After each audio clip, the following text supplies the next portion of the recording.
Let's get it. This is Eternal Underground Production. It's a bar reach. I know what it is, man.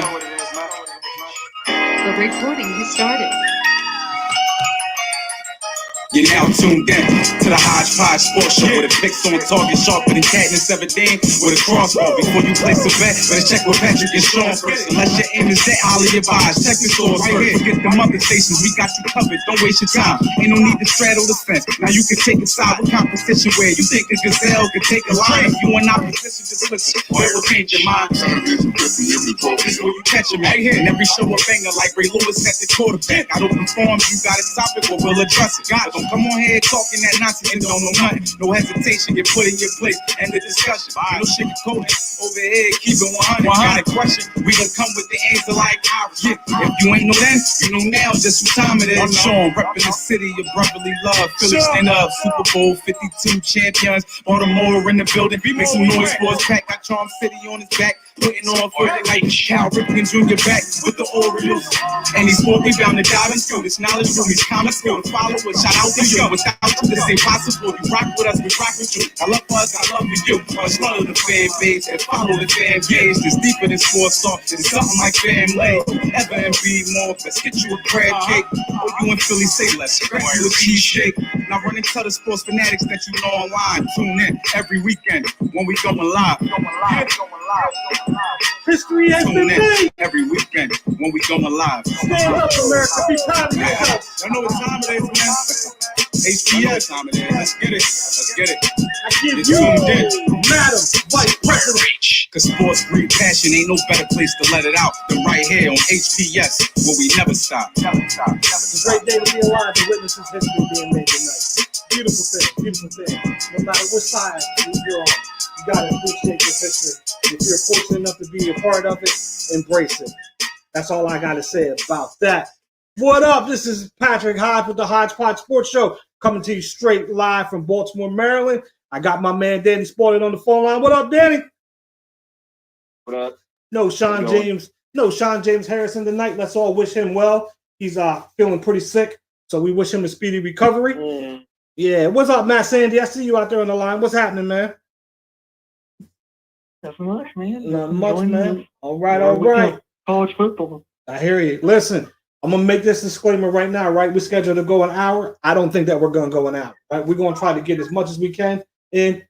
It's just too much. It's just too much of a beautiful day. It's a history-making day. We need to be able to celebrate this day. Like I said earlier, right? It doesn't matter to me who you voted for, who you like, who you don't like. I'm strictly talking from a historical standpoint. Madam Vice President Kamala Harris, man. Like I was saying to Danny before we came on, it's a beautiful night to sit here and watch my daughter watch this woman take that stage and be introduced. It's a testament to how far we've come as a nation. Anything is possible in the United States. That's what we always grew up to believe, even though we know systematically that's not true. But seeing what's happening today, it's great. For all you women out there, all you little girls out there, man, it can happen. You know, we don't talk politics here, but it's you can't not help but acknowledge what is going on. And the one thing that I'll echo that President-elect has been saying, and you made a very good point on tonight, is let's all continue to be good to one another. It's up to us to unite this country. It's up to us to bridge. That's what we need to do. It's up to us to bridge that divide, right? It's up to us to look at the other person that doesn't look like you, sound like you, talk like you, walk like you, move like you, think like you. It's up to us to embrace that and get to know that person. It's up to us to end the inequalities, the systemic racism. It's up to us. We can't look to the leaders of this country to fix that. We need to be a helping hand in that, and we need to do our part to make sure that we get there, and we can get there. We ain't got there yet, but we can get there. We just got to keep plugging that. So anyway, let's get back on it, man. Hodge Podge Sports Show is sponsored by Arena Eats. Log on to the website arenaeats.app for the ultimate fan experience at your favorite sports venue. Arena Eats mobile app. Pre-order, express pickup, and in-seat delivery. How do you place your order? Danny Spaulding, talk to me, man. Matt, I think you're gonna have to go on mute, man. I hear background from you back there. Danny Spaulding, talk to me. SEC, man. I thought they played defense, man.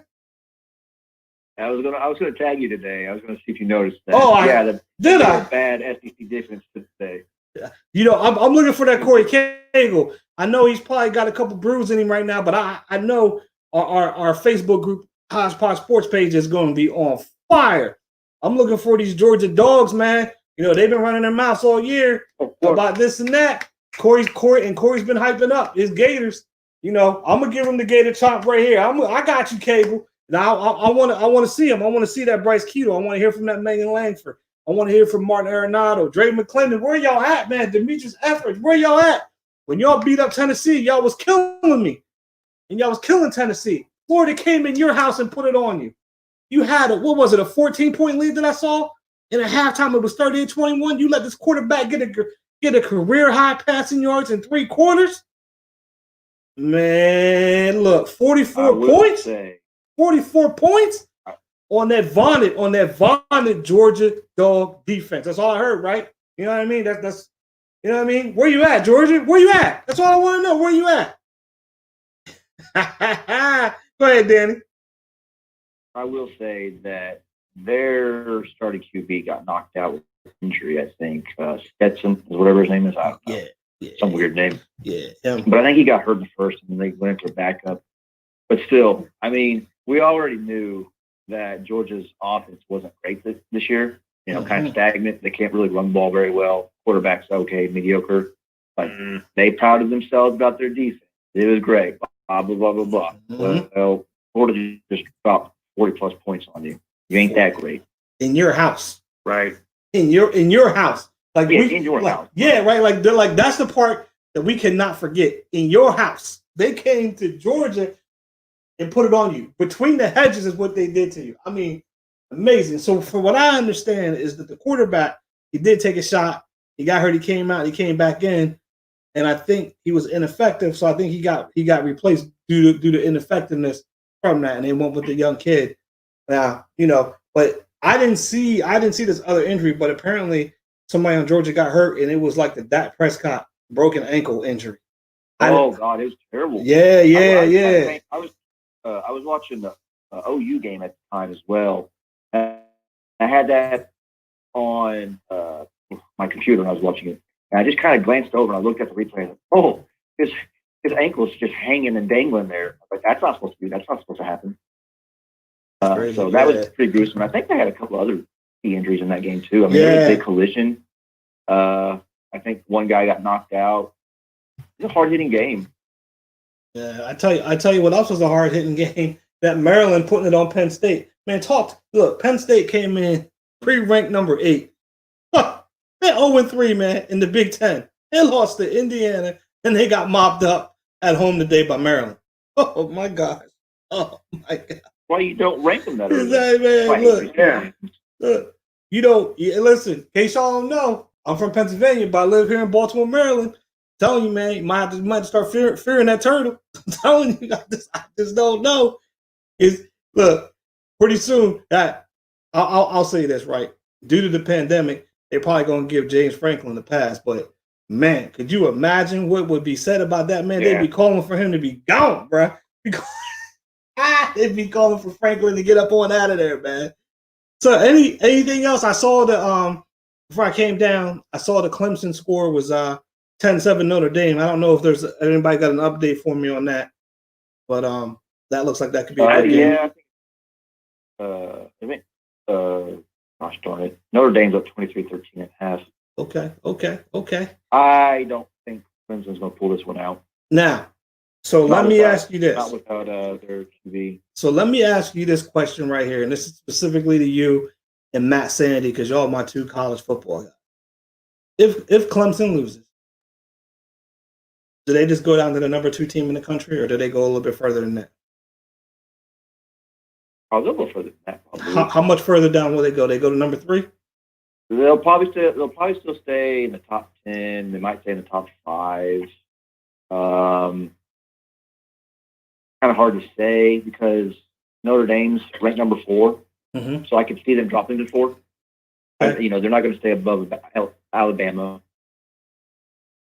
So Alabama would be 1. Ohio State would be 2. Who would be 3?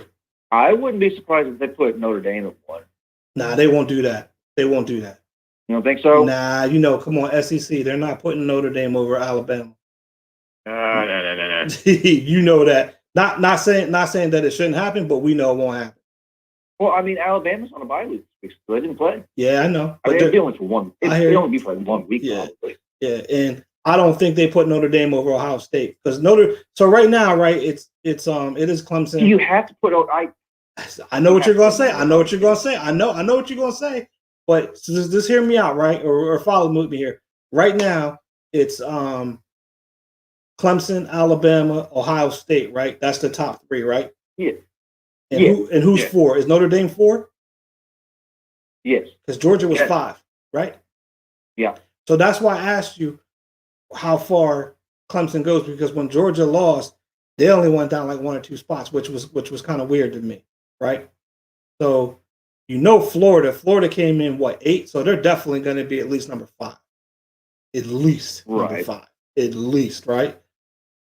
So Notre Dame hangs on the win. I think everybody just moves up a slot. I think Clemson just goes down to 4. I think Clemson stays ahead of Florida.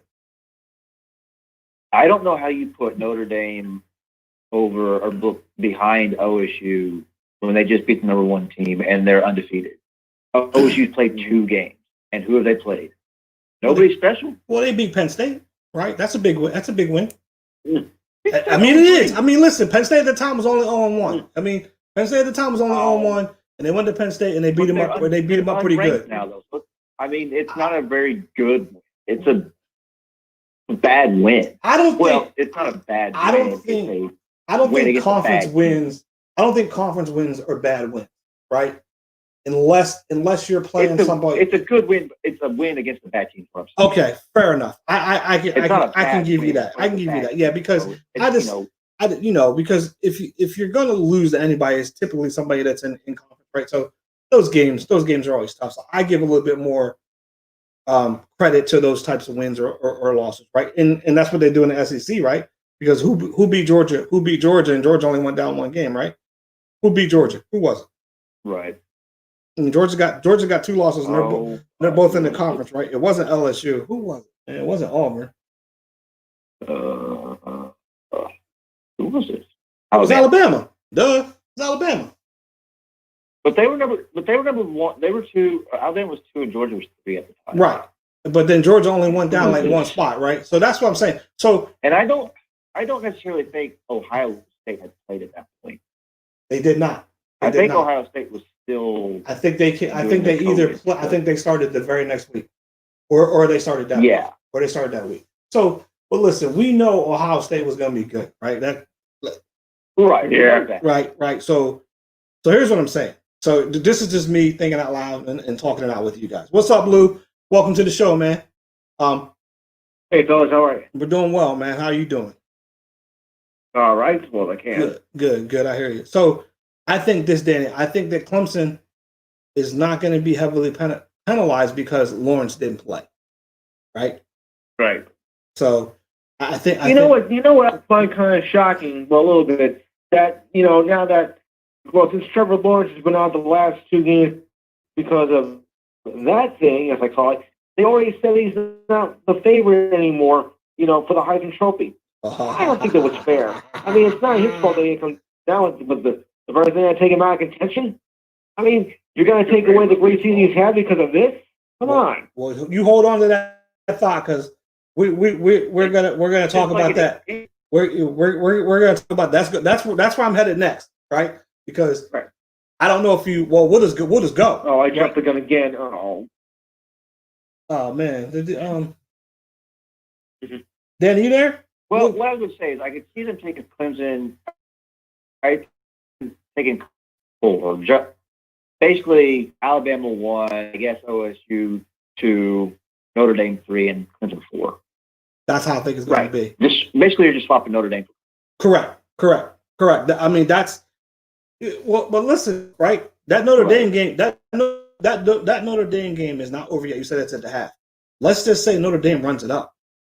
It's not over yet. No, it's not over yet. Right. So let's say that Right. Yeah. let's say that Notre Dame runs it up. Right. Let's say that let's say they put up 40, 50 points on them. And let's say Clemson only gets like one more score. Okay.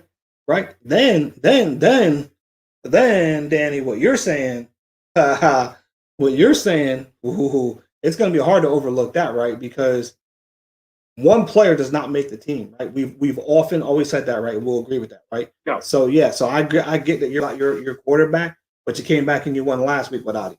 And it's next man up. So if Notre Dame can put it on Clemson in convincing fashion, then Danny, I think what you're saying could be more likely, right? Or it's a better argument. It's not like they don't have it's not like they don't have one of the best running backs in the game. Right. They just still don't have one of the best defenses in the game. Right. No, I hear you, man. I hear you. Yeah. This is gonna be interesting. So we got a new caller on the line, man. Area code 301, last four is 1292. Here at the Hodge Podge Sports Show. Who we speaking with? I'm not new. You just don't read your messages to know I'm using my home phone.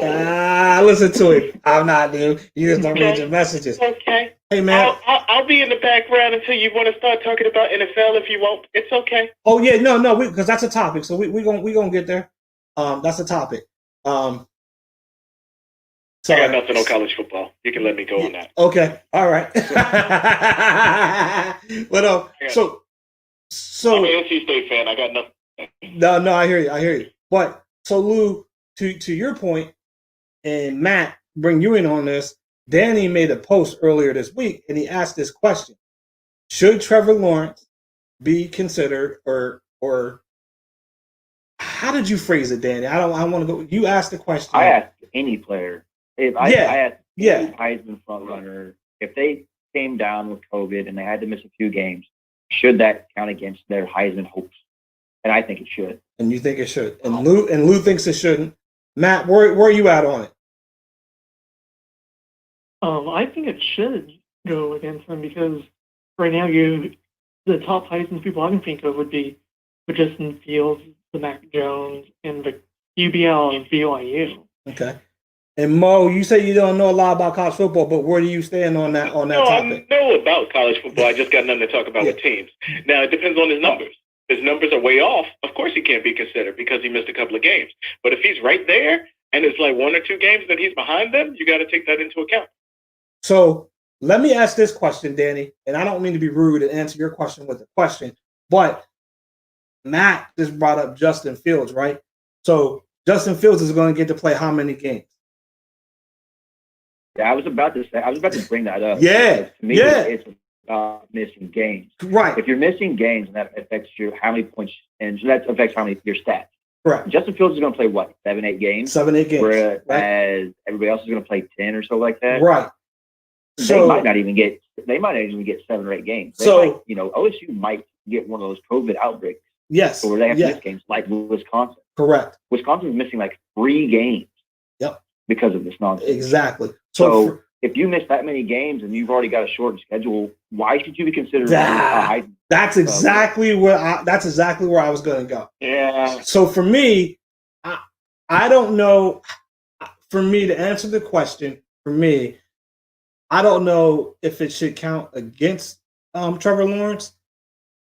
I kind of like what Mo said, and I'm going to paraphrase or piggyback off what he said. I think that if you're in the race, you take your numbers for what your numbers are for how you play, right? So if Trevor Lawrence misses 2 games and he still gets to play the remaining schedule, that gives him like an 8-game season, right?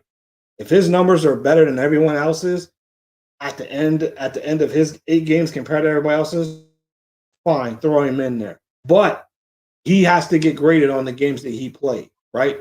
So if you're of the opinion that it should count against him, I would make the argument get to play a full season, and that should be held against them as well. And I think that's what you'll see, right? But I think at the end of the day, it may be a moot point because there's going to be somebody that's really just going to blow everybody out of the water, right? And it looks like it might be this BYU kid, right? Right. Like, I mean, this kid is just on fire, Yeah, right? he looks pretty good. Yeah, and great. And how great would that be to get somebody out of somebody out of Who's brother? Yeah. You know what I mean? So we still have a long way to go as we go through this. Is there anything else happening? I'll get into any other big upsets or anything that today? I'm interested in this Arkansas Tennessee game too. Arkansas's on the rise. I haven't really been paying attention to it too much. Mountaineers it looks like last I looked, Tennessee was up like 10-0. Mountaineers came close, Danny. They came close. What'd you say? Mountaineers came close to getting a big win today. Yeah, that was a sloppy game. We do have an upset. What's the upset, Matt?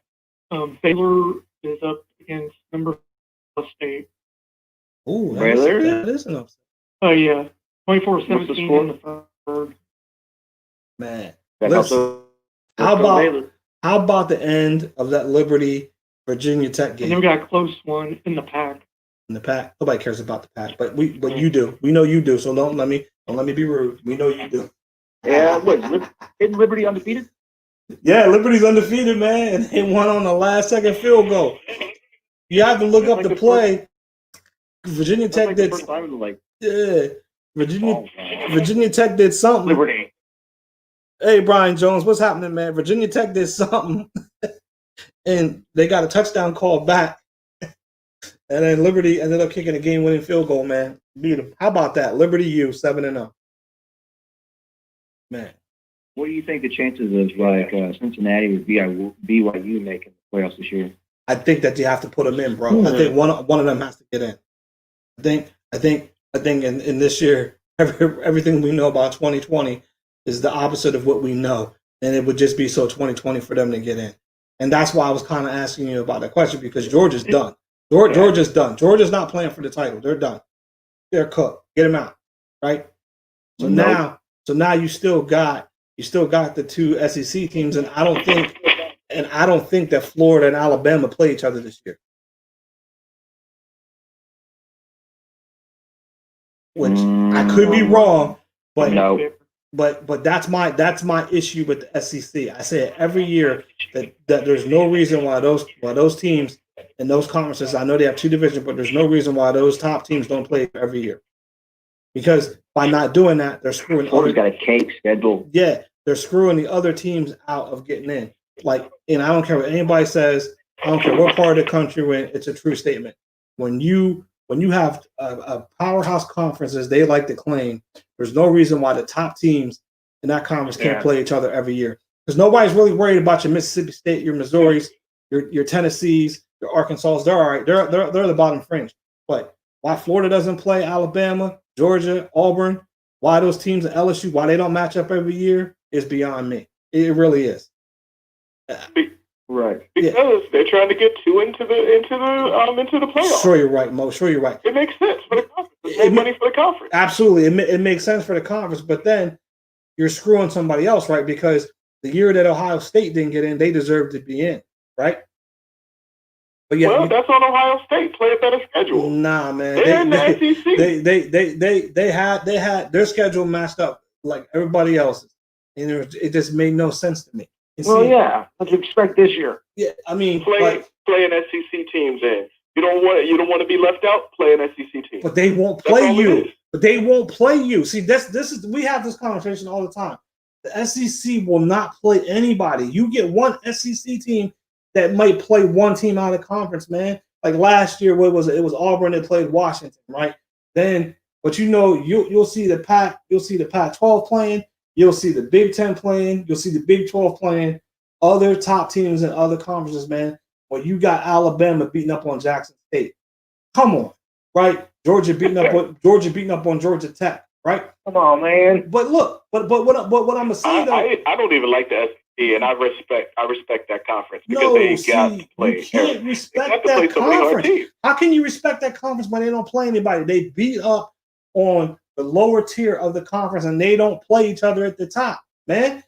All right, so your professional football team every year, right? Your professional football team is in one of the best conferences, if not the best conference this year. Imagine if they didn't play Baltimore. Imagine if they just played Cleveland and Cincinnati.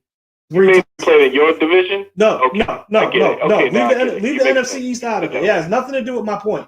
Imagine if Pittsburgh didn't play Baltimore. Imagine if the Baltimore matchups got moved to Cleveland and Cincinnati. We all played your division this year. Stop it. Stay on point. Stay on point. Stay on topic. Imagine if you're not. You're not. You're not.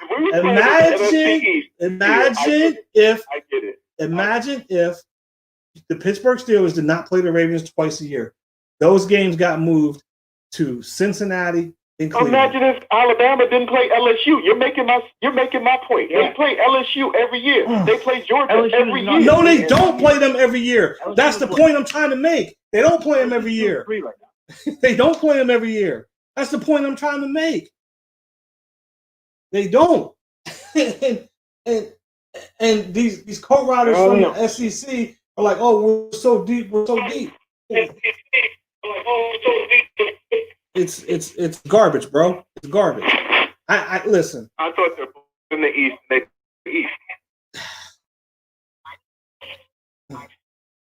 Okay. So, does anybody else got anything else on the college football landscape? I just can't continue to talk about the SEC. It drives me nuts. All right, hold on. We got a caller out there. 717 last four is 2929. Hodge Podge Sports Show. Who we speaking with? What's up, man? This is Kev. How you doing, Patrick? What's going on, Kev? How you feeling, man? Sound like you're a little down, man. What's happening? Oh, not much. Just taking in the action that's going on today. Oh man, talk about it, right? So I'm glad that you're on the line because we're going into this next topic, and I'm glad because I got a Cleveland Brown fan on the line and I got a Pittsburgh Steelers fan on. This is going to be beautiful. So he's got talking about the college football, right? And the scheduling, things like that. And I have a topic on here, and I've been talking to Mo about this privately.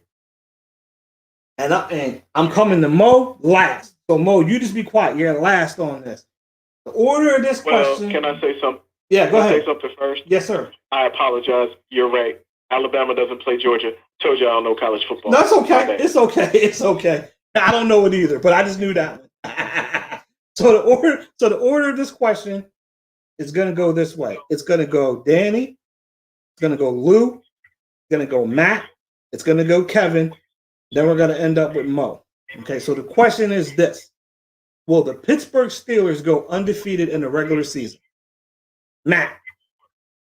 Danny. Sorry, Danny's first. Do the Pittsburgh Steelers go undefeated? Will the Pittsburgh Steelers go undefeated in the regular season this year? No. No. Okay. Lou. No, it's too hard. No. They'll maybe go 15-1, but 16-0. No. Okay. Matt. No, they'll go 15-1. 15-1. Okay. Kevin. I know. Too generous. Yes, they go undefeated. So, hold on, Mo. I'm coming to you. So, Danny, Matt, and Lou all said no, that they'll lose one. So, Danny, I'll take you off the hook because you said it's just too hard to go undefeated. Lou, who's the one loss going to be to? Who's going to be the team that beats Pittsburgh? You got them going getting one loss. Well, I'm not really sure that who it can be, but every team, even though that they look perfect, there's always that one little hiccup. I mean, I can't really think it's going to be. I know it's not going to be against Dallas tomorrow. I'll give you that. Yeah, we know that ain't happening. But somewhere along the way, they're going to have a little hiccup, probably in the later games of the season where they're going to rest their players. So I was thinking about maybe week 15, week 16. Maybe that's where they're going to get the loss. Okay, Matt, who do you have them losing to? I have them losing to Cleveland only because we don't know who's going to get injured by then. Yeah, I'm losing to because Cleveland. One or two injuries can mess up that line. Okay. All right. I told Mo this privately. I don't think that they'll go undefeated. I think it's too hard to go undefeated in the NFL. I do have them getting at least a 10-0, but then after I looked at their schedule, it is very doable for them to get to 16-0. And I think that there's a couple things that they need to do to solidify that, because I don't think that they're the best team right now in the NFL, because they just haven't put that together week in and week out where they dominate. The one thing that we know they have is that defense travels, but the defense hasn't been as stout as we've seen it in recent years. But I think that's a lot due to the pandemic, and things are just coming in their own, and their schedule got all thrown off too with Tennessee. And their offense can be scary good, so they can beat you in a multitude of ways. I don't know what team will beat them. Like, I can't sit here and say it'd be a team. If I had to say anybody, I think it would be Baltimore. I think only because of the division rival, and that is their best division rival right now, can match them. I think that might be the team that can beat them. But man, so Mo, I'll give it to you. We're going to beat Baltimore because that's on Thanksgiving. We show up on big games. There's 2 trap games for it. 13, we play at the Bills. And the reason I say that is because we don't travel well. It's a night game, so that's the only thing that helps us. Is it is a Sunday night, not Monday night. It's a Sunday night game. So that's the one. But I agree. I think we go 15. And you know the one game we're gonna lose tomorrow, which Kevin's gonna love, week 17. Week 17. We're gonna be 15-0, and we're not gonna care because the city will lose another game, and we'll already have the last game wrapped up. And Tomlin's playing for a championship. He's not playing for 16-0. He's not gonna fall for what happened to the Patriots. Kevin, we beat the Browns with backup quarterbacks before, but at the same time, it won't happen this year. So if we go 15-0, I'm okay with losing a perfect season and win a championship. Absolutely. I think any fan would take that. Absolutely, Mo. Kevin?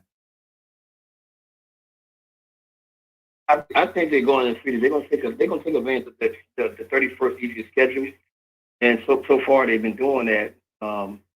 The weird thing is this is why they picked Baltimore, Pittsburgh, and Cleveland to make the playoffs, because they're like 30, 31st, 29th. They're like at the back end of the schedule. Because why is that? Is there a bad division we play this year? Oh, absolutely. Well, but I think that made it worse, though, Mo. I think that made it worse because, not to cut you off, Kevin, but Mo, I think even coming into this year, the Ravens had one of the easiest schedules, if not the easiest, right? And then the NFC East is just making that worse. But go ahead, continue, Kev. Yeah, I think Dallas. I think Dallas is like 28th or something like that. It's like, I think it's Buffalo, Dallas, Pittsburgh. I think it's Buffalo, Dallas, Cleveland, Baltimore, and Pittsburgh, and somebody else after them that has the easiest schedule. So Pittsburgh is basically taking advantage of the schedule they have right now, and they're supposed to. I see Buffalo being a good game. I don't know if Buffalo will actually need that game as far as like winning the division. You got Miami playing really good football right now, so who told y'all Miami was gonna be there? Who told y'all? Miami's playing good football right now, so they're kind of breaking down Buffalo's back. So they're gonna put some pressure on Buffalo. So that game, I think that game matters more to Buffalo than it does Pittsburgh. But if there's a game that Pittsburgh might lose, I would say it would be Buffalo. The rest of the teams, I think Pittsburgh beat them. I think everybody wants to see Pittsburgh and Kansas City play in the AFC Championship game. It could also be week 16 when they play. Yeah. If they don't have anything to play for, if Kansas City's lost 3 games by then. So that probably won't happen. Kansas City losing 3 games. I don't see Kansas City losing no more. Yeah, I don't see them losing no more either. Well, here's the one thing that we haven't. Then they got to go. Yeah, right. So here's the one thing that we haven't talked about. So I'm going to push back a little bit. If Pittsburgh gets to 15-0, there's no way they're resting players to not go 16-0. That's not happening. They're going to go for 16-0, and rightfully so. But remember now, Kansas City's 14-2. They don't. They're going to go for 16. Tomlin's already talked about it. I don't care what Tomlin can say. Tomlin can say whatever he wants to say, and that's what he should say. No, I'm playing for the championship. But they're going for 16-0 because that doesn't come around that often. But keep in mind this too, right? Hold on, one second. What happened to the Patriots? We ain't worried about that. That's ancient history. Only one team gets the bye this year too now. Right? So remember, I remember in previous years, 2 teams would get the bye. Only the number 1 seed gets the bye this year. May I say something? Yes, sir. Yeah, if Kansas City doesn't lose, they play for it. They don't lose anymore. That's what he's going to be playing for, is the number 1 seed. Yep. So he's not. So I don't think he's going to sit his starters. And if he does sit his starters, if they got to wait 3 weeks to play, then that's almost a month where them guys didn't get no activity, and they may end up playing flat like Baltimore did against Tennessee. So I think he plays the starters. I think he does too. I think the chance to go 16-0 is something that doesn't come along. But I will say what Mo said too. Listen, you'll take whatever record you have if you're the last team standing at the end of the year. It doesn't really matter then, right? So yeah, 15-1 sounds good if I'm holding up the Lombardi Trophy, right? So and they're 2 hard games. They got to play at Tampa Bay, and they also got to play at Miami. That's not a hard game. Kansas City against Miami is not a hard game. That's not a hard game. Okay. Yeah. Miami's nothing special. Sleeping on them Dolphins. I'm not sleeping on them. I'm just simply telling you, for Kansas City, that's not a hard game. And outside of Miami, you're probably the only ones that think that. That's not a diss against Miami. It's just that the Miami's not on the Chiefs. No, I get it. I get it. Miami's just not on the Chiefs level. We don't have to play them in the playoffs. Miami won't get to the playoffs. Okay. I mean, seven teams this year, man. You said that from the beginning of the year in the offseason that you picked them to win the division and you picked them to make the playoffs. I'll give you that, and you're sticking to it, and as you should. 7 teams. I get it. So I think right now, though, the biggest challenge to Steelers going undefeated is Baltimore, just because that's going to be the best team they face, and that's their division, right? Anybody in the division can beat anybody anytime because they know each other better than anyone. Buffalo, man. Buffalo's on the ropes right now, man. Yeah.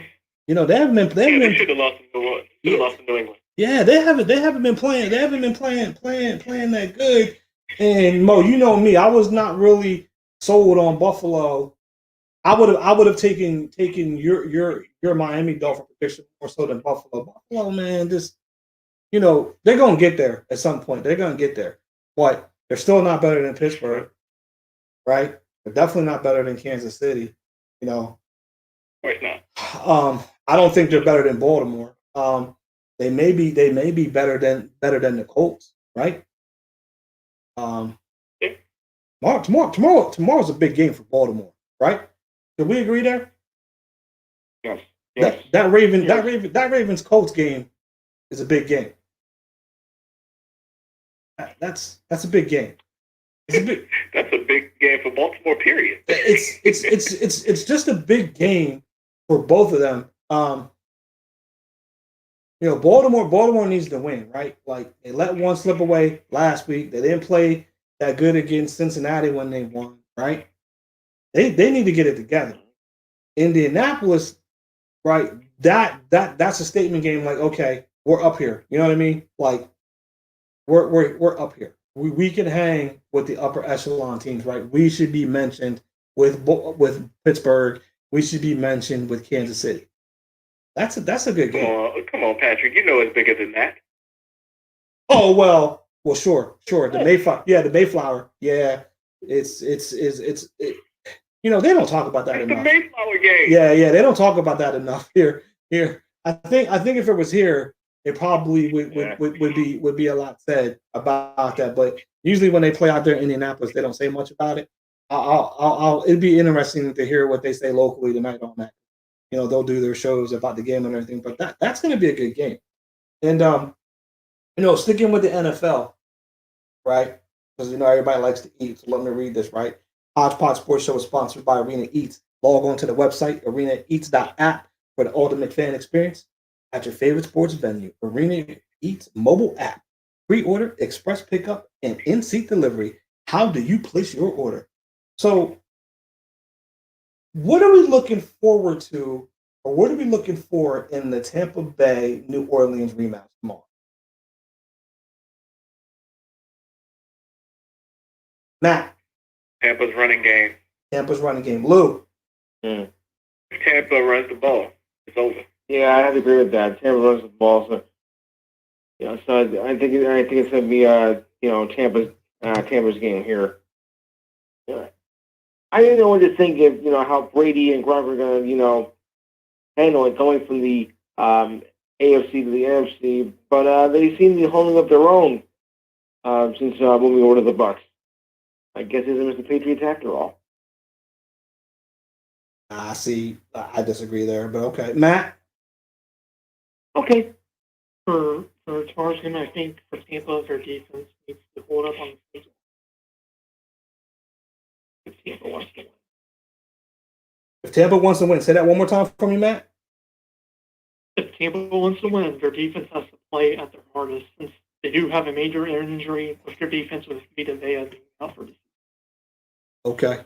Okay. Kevin? I agree, too. I think the defense has to step up.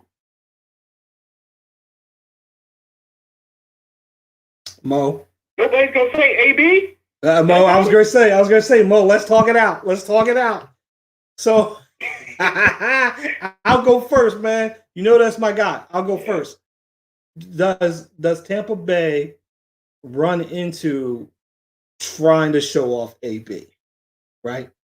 Does Tom want to force the ball his way to let everybody know that was his pick, that was his guy, and this is going to work, right? And that's not typically how he plays, but could we see some of that happening? And could we see their recent offensive success take a step back with trying to incorporate Antonio Brown into their offense?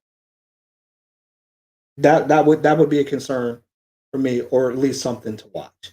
I think Tampa Bay is the better team out of the two right now. And I know you'll have people saying that, New Orleans won the first game, but that was the first game of the year. We typically don't put a lot of stock in the first game of the year as you progress through, right? All games count, not disputing that, but especially this year, right? Are we putting a lot of stock in week one, right? So, I think outside of New Orleans, we'd be hard pressed to say to hear anybody else say that New Orleans is the better team right now than Tampa Bay. Right, going into tomorrow night, right? That Tampa Bay is the better team. Go ahead, Mo.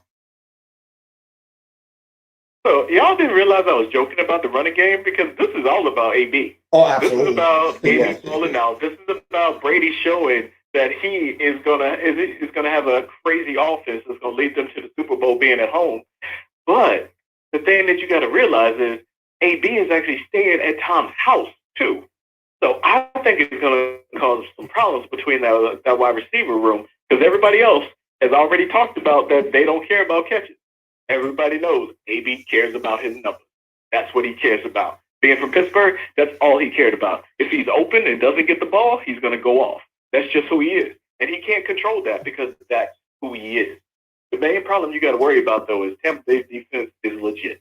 And if they have a great game, like y'all were saying, it's over for the Saints because all they got is Kamara. Yes, Thomas is coming back. I don't even know if Emmanuel Sanders is back. But they can't get the ball out if they actually are running like they are. If Shaq Barrett gets to him, it's over. Does it matter? I'm sorry. Does it matter if they missed the window? Does it matter if Emmanuel Sanders is back anyway? Like, no. Exactly. I mean, go ahead, Kev. I think it matters. I think it matters for him to be back because then that just gives somebody that they got to watch. Even if Michael Thomas is back, that that takes away the double team on him. So he does help. He does help the offense in a way, regardless if he gets any catches or not, because you got to account for. That's one Drew thing. Brees doesn't look at anybody else. That's the problem. So When Michael Thomas is there, their offense becomes so it's either Kamara or it's Michael Thomas, and then a little bit of Jared Cook. Yeah, or the occasional gadget play to Taysom Hill, right? Yeah, or the whatchamacallit, or the deep ball to Smith or whatever his name is. So here's the thing about that. I just want to go back to something that Kevin said, which is a good point on the face value, right? But the Saints offense is structured to where you really can't double Mike Thomas because he runs the majority of his routes against linebackers, right? He's rarely gone up against a cornerback, right? I mean, that's a true story, right? I mean, Right. he had the most catches in the NFL and everything last year, but he's going over the middle. He's catching 5-yard slants on linebackers, right? I mean, Kev. I mean, no disrespect to Emmanuel Sanders. He does have to be accounted for, but you're not putting your lockdown corner on Emmanuel Sanders, right? You can man him up right now is the way he's playing this year, right? And I think for me, if I'm playing Tampa Bay, I'm bringing pressure, right? Drew Brees is old. And I'm a huge Drew Brees fan. And he has not, he looks old. He has shown his age. He can't get the ball down there like he could previously. And even when he does, it's barely getting there, right?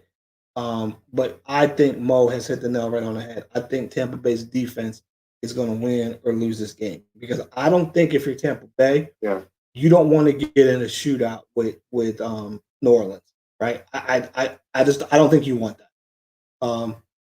I think that at some point, Mo, that New Orleans will come out with something to get the ball into someone else's hands to end up getting the ball to either Kamara or Thomas, right? I think they can do that.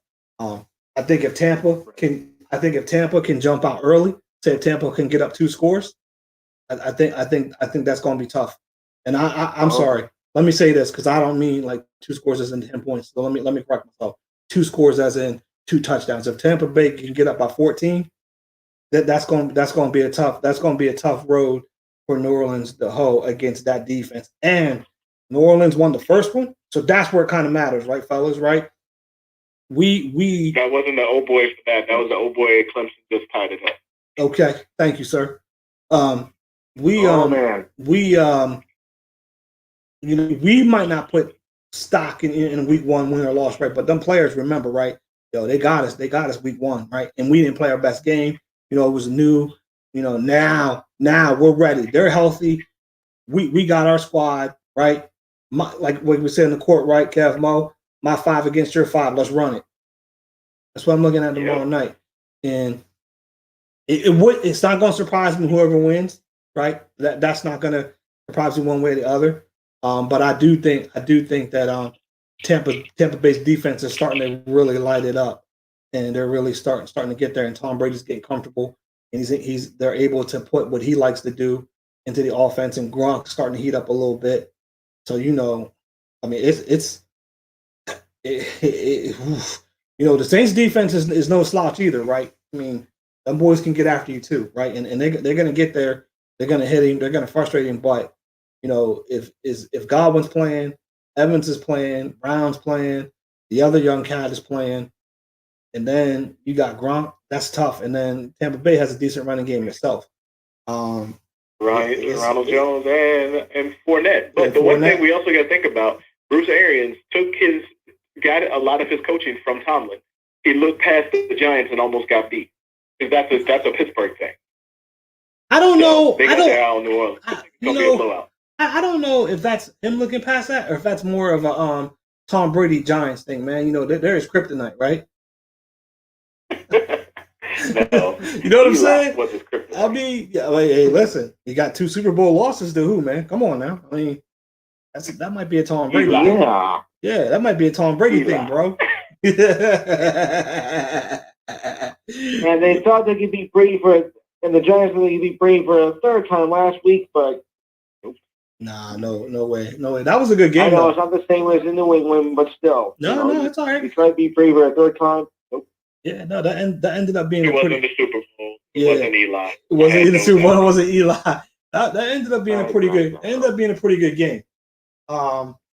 Last week, I didn't watch much of it because I just thought for sure Tampa Bay was going to wipe the floor with them. And you turn it on, and you get to the point to where it's there, right? So that ended up being pretty entertaining. Man. So one more thing you talk about before we get up on out of here. We'll broach it and we'll make picks. NBA coming back on December 22nd. Free draft is going to be November 18th. Draft is going to be November 18th, and then free agency is going to start thereafter. Man, I think this is going to be crazy, right? And Kev, you can speak to this a little bit more than I can. I understand the reasoning for starting December 22nd puts a lot more revenue back into the pocket of the league and ultimately the players and things like that, especially with them wanting to have fans and things like that. And I don't think that it's that quick of a turnaround. I think the NBA is the softest league when it comes to scheduling. So I don't know why players would be so upset about having to start back on December when they got all that time off and they were playing a glorified tournament in the bubble, right? As some people like to say. But what I'm more interested in is not the start of the season, not the draft, but all the movement that might take place after the draft. What are you hearing about that, Kevin? Basically, the reason why they're starting on December is because they're trying to get the 72 games in, which gives them that money from the TV revenue.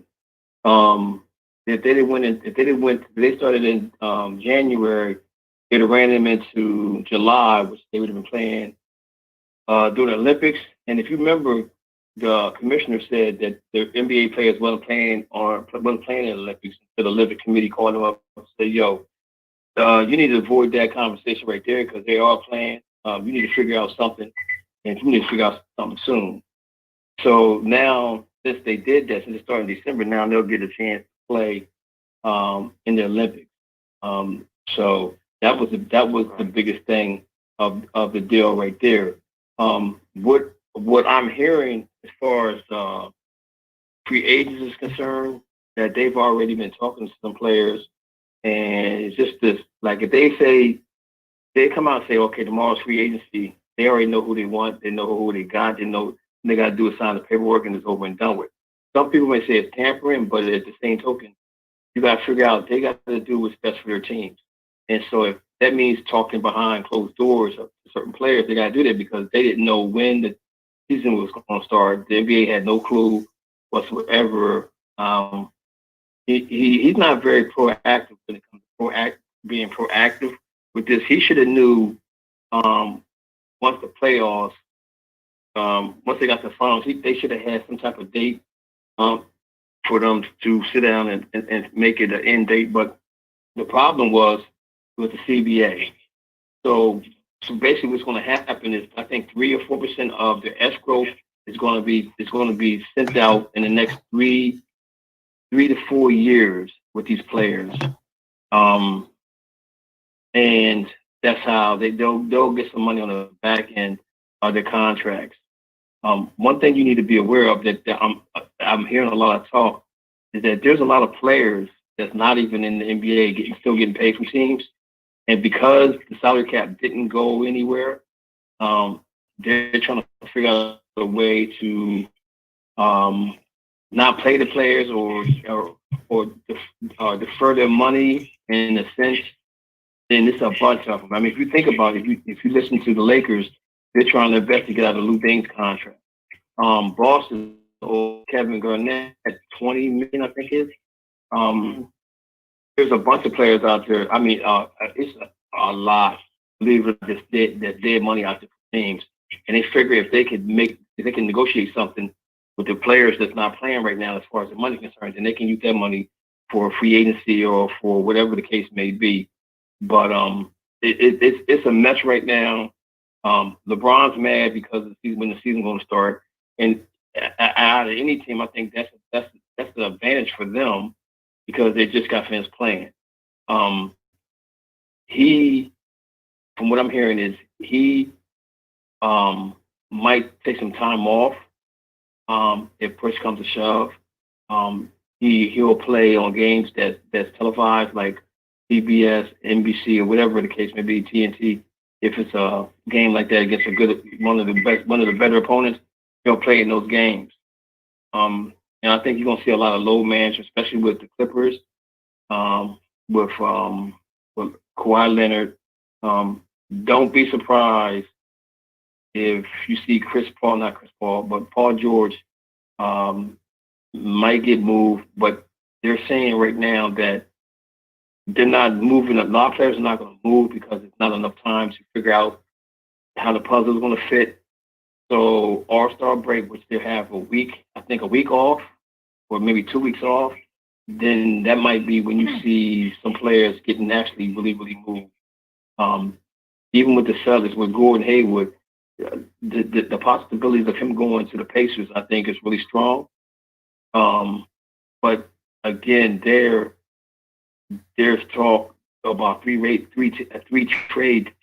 trade with the Pacers, Golden State, the Celtics, and maybe the Sixers somewhere involved in there because now with the new GM or vice president from Houston and Philly, he's talking about small ball now. He's not talking about small ball. He's not talking about small ball. Yeah, he is. No, he's not. No, he's not. Okay. No, he's not. I'm just telling you. I'm just telling you what I read. Okay. So there's gonna be a decision. Okay. There'll be a decision on if they're gonna keep Embiid or Ben Simmons. But me personally, if they're trying to bring James Harden there, more likely it's gonna probably be Ben Simmons that's gonna end up leaving. Okay. So let me say this, or let me ask this, right? Where are you reading that Daryl Morey, the new president of basketball operations for Philadelphia 76ers, wants to play small ball? That where did I read that? I don't have what I'll do. I'll inbox it to you. Yeah, please do, because everything that I've seen, that I've read, in every interview that he has done, he's not saying small ball at all. He hasn't even mentioned it, right? Doesn't mean that's not where they go, but that's not what he's looking to do right now. And see, I'm gonna say this too. With him, you got to take that with that. You got to take that with a grain of salt because he said Chris Paul wasn't gonna get moved, and they moved Chris Paul. So it might be just a tactic to tell people, not to let nobody know what he's trying, what hand he's trying to play. Me personally, I don't think that would be a good move. Again, like we talked about before, right? I don't see how that makes the Sixers better, and I don't see how that makes Houston better. But if that's his guy, and he thinks that he can play better ball in the East and give Sixers a better chance to get into the finals, then you got to throw caution to the wind and try it. Well, here's the thing, right? So let's look at it like this, right? Everybody's going to be interested in James Harden because that's James Harden. Right? Houston Rockets are already come out and said they have no interest in moving James Harden. Sixers have not expressed any interest in acquiring James Harden to date, right? It's all rumors, right? But do we really think that Houston would actually trade James Harden to Philly though, when their GM just left and went to that team? Like basketball usually doesn't work out that way. The NBA is I say this all the time. I don't understand how the NBA is so popular when they allow the players to control everything that happens in that league, and that's why the NBA will ultimately fail, right? So going back to a couple of things that you said before, it's an awful look that if LeBron James is going to take time off or only cherry pick select games. Load management is a bunch of crap as it is already, and if you as a league allow that to happen, then that's on you. Your viewership is going to continue to go down, right? And everybody likes to say LeBron James is so worried about his legacy and the way that he's thought of, and to a point that is true, then this is not going to help his legacy any way, shape, or form. Right? Secondly, I do agree with you say about what you say about the movement. I don't think there's going to be movement, but I don't know if there's going to be big star movement until the All-Star break. I agree there. I think that you're going to see some mid-level players move early. Maybe a player like Gordon Hayward, who has 1 year left on his contract. You know, I'm not really sure why the Celtics want to get away from that. If it's just more salary relief there, or that's their thing. They run their team. They run their team a little bit differently. I don't think it's more. And I really don't think it's Celtics. I think he wants to leave. From everything I'm reading is he wants to leave. Now, everybody was in an uproar because this is what he's saying and this is what they're reading. But he's saying, if I leave, I want to be traded. I'm not going to leave and not leave you with anything, because I think he feels like he let the team down by the injuries that he got. Mm-hmm. So he says, well, if you can find a team I can go to, just trade me to that team and you'll get some assets back. Yeah, but what assets? That being said, you can't get mad. But what assets are you getting back? He's not worth much. What assets are you getting back? Miles Turner, baby. You know what I'm saying? Well, yeah, I mean that's what I keep reading here, and Mo, I do keep hearing that name mentioned, and it does seem like Indiana is like the only team that's interested. And there was some wild 14 trade scenario by some writer that has them ended up in Philadelphia. Yeah. But when I read that thing, that makes no sense from Boston's standpoint. It's like everybody got like all these assets, and Boston didn't get much in this scenario. And it's not about whether they got better or they got worse. It was like what they were getting wasn't much compared to what everyone else was getting. That scenario didn't Let make me tell you something that actually makes sense. Yeah. Miles Turner and Oladipo for Gordon Hayward and also Enes Kanter. The money matches up. Boston could put in picks, but I don't even think they need to. Yeah, because Oladipo is hurt so bad right now. That money matches up. He wants out. Yeah, he wants out of Indiana. He does. He absolutely does. That money matches up, but that's just a bad trade. That's too much to come back. But Gordon Hayward is from Indiana. No. I get it. I get why he wants to go there.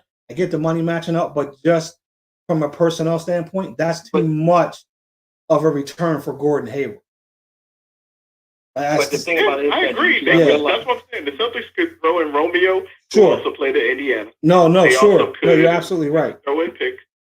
I get it. And that's why I hate the NBA. That's why I hate NBA trades, because they really don't match up talent for talent. It's always more about salary, right? You know what I mean? Like, I don't know. The NBA is weird, man. The way that they run their league, it's just weird. But if you look at the trade with Gordon Hayward, basically what's going to happen is he's going to he's getting an expiring contract.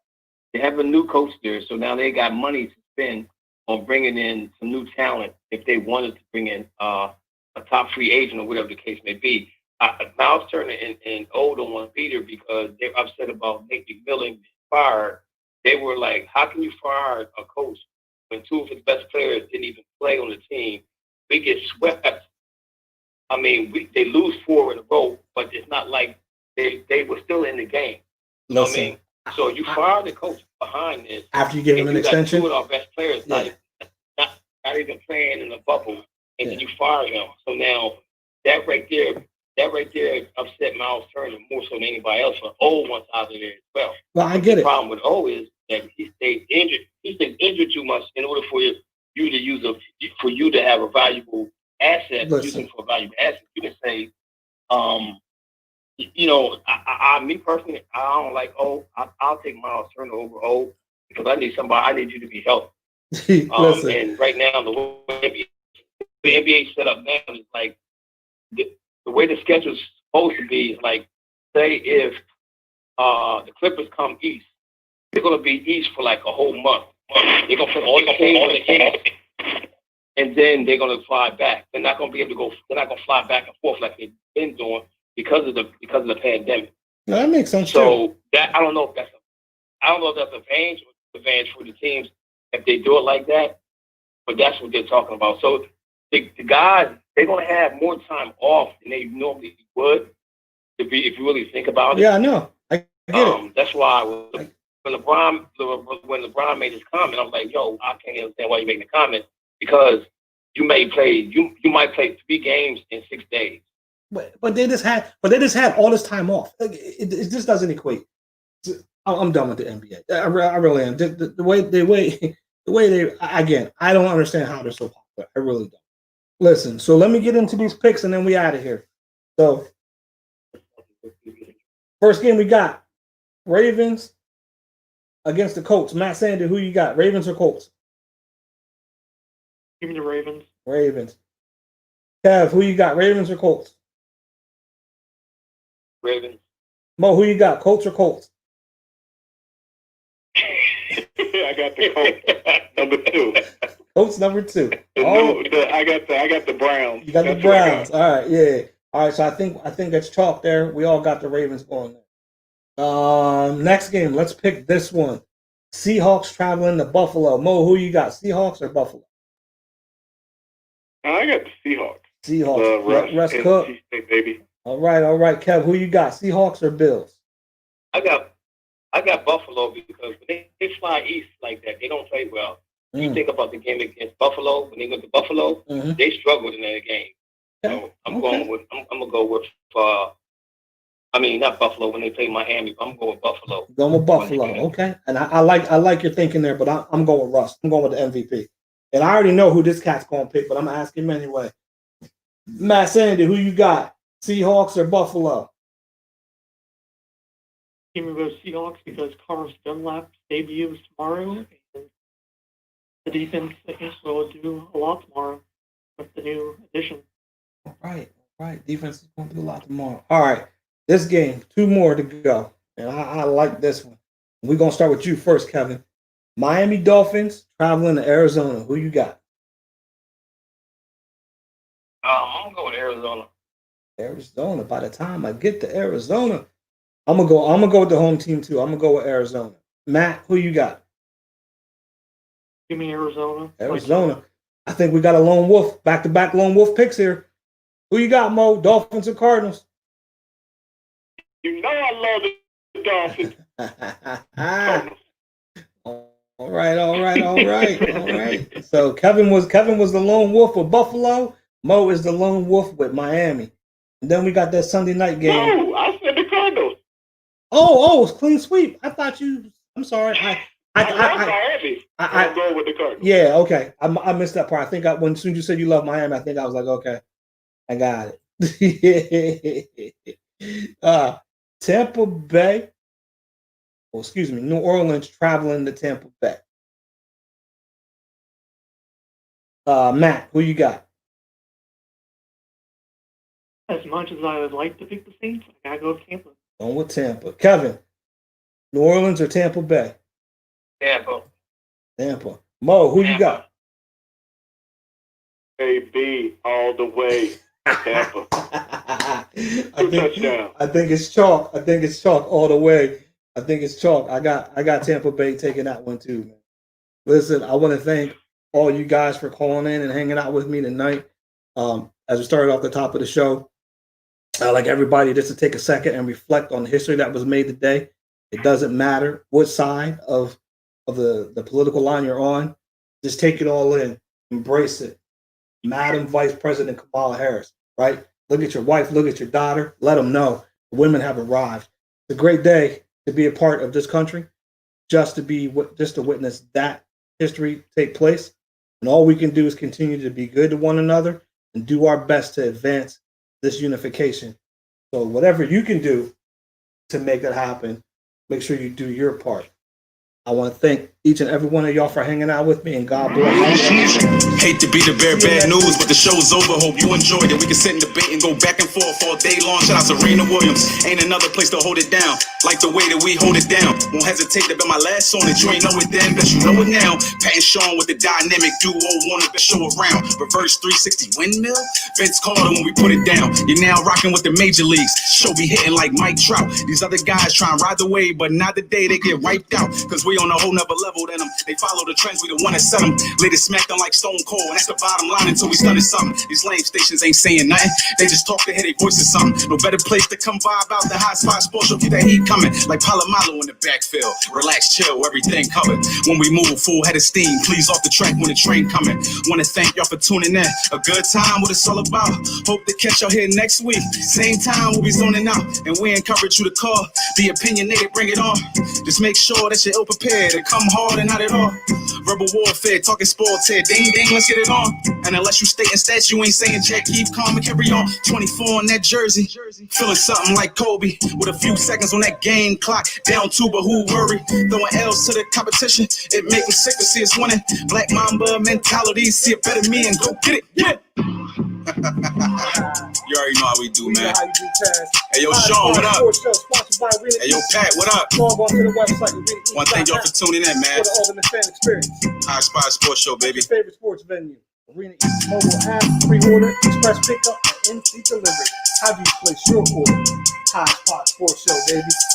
Coming on tonight, enjoying that history being made. Be good to one another, y'all. We'll see you next week. We out.